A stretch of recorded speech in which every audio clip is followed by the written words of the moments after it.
Pourquoi on a parfois plus froid quand on sort de l'eau que quand on était dans l'eau? Pourquoi votre glacière ne vous sert plus à rien quand elle ne contient plus de glace? Ces deux phénomènes s'expliquent par les changements d'état. Souvenez-vous, vous les avez vus dans les petites classes. Pour passer de gaz à liquide, c'est pas la condensation qui est le terme de tous les jours, c'est la liquéfaction. Dans l'autre sens, c'est la vaporisation. Pour passer de solide à liquide, c'est la fusion. Dans l'autre sens, la solidification. Et pour passer de solide à gaz, c'est la sublimation. Et de gaz à solide, la condensation. Comme le montre ce diagramme, on peut changer d'état soit en jouant sur la pression, soit en jouant sur la température. C'est d'ailleurs pour ça que vous croisez assez rarement des changements de solide à gaz puisqu'ils ont lieu à des pressions très basses. En lycée, en général, vous travaillez à la pression atmosphérique et vous changez d'état par changement de température.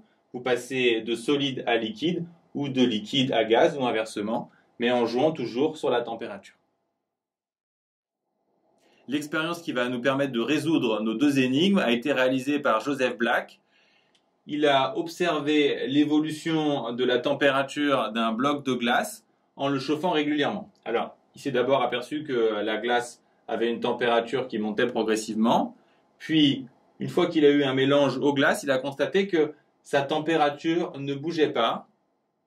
Et il lui a fallu un bon moment avant que la température bouge et elle a commencé à rebouger uniquement quand toute la glace avait fondu.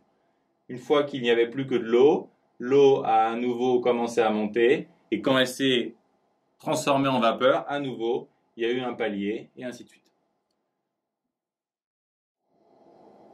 Sur les sections vertes, la température est reliée à la quantité de chaleur apportée par cette formule que vous connaissez avec la capacité thermique massique. À noter qu'elle est différente pour l'eau, la vapeur d'eau et la glace. Pour les sections rouges, la température est constante. Cette fois-ci, on va avoir une formule qui relie la chaleur à la masse de corps qui change d'état. Elle s'appelle la chaleur latente, puisque sur ces paliers, la température est constante.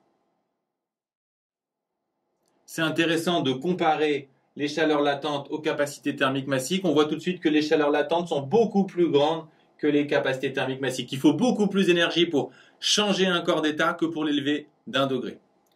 Si on pousse la comparaison plus loin, on va imaginer qu'on chauffe de l'eau de 0 à 100 degrés. Pour ça, il faut multiplier la capacité thermique massique par 100. On trouve 418 kJ. Si on les compare aux 2200 kJ qu'il faut pour faire fondre 1 kg de glace, on voit qu'il faut 5 fois plus d'énergie pour faire fondre 1 kg de glace que pour élever de l'eau de 100 degrés. Donc pourquoi votre glacière ne vous sert plus à rien si votre glace a fondu? Parce qu'en quelque sorte, avoir 1 kg de glace dans sa glacière, c'est avoir 1 kg d'eau liquide, entre guillemets, à moins 500 degrés.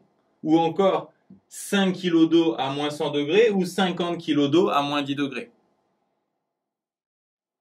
De la même façon, pourquoi on a souvent plus froid quand on sort de l'eau que quand on est encore dans l'eau? Alors pour ça, il faut regarder la chaleur latente de vaporisation. D'accord, elle est 6 fois plus faible que la chaleur latente de fusion, mais malgré tout, c'est encore une grande quantité de chaleur. Et donc, quand vous avez des gouttelettes d'eau sur vous en sortant de l'eau, quand elles s'évaporent, elles vous volent beaucoup plus de chaleur que l'eau quand vous êtes immergé dedans. Mais souvenez-vous tout de même que c'est valable uniquement pour de l'eau tiède, car dans de l'eau froide, on ne tient pas longtemps, comme nous le montre très bien la fin du film Titanic.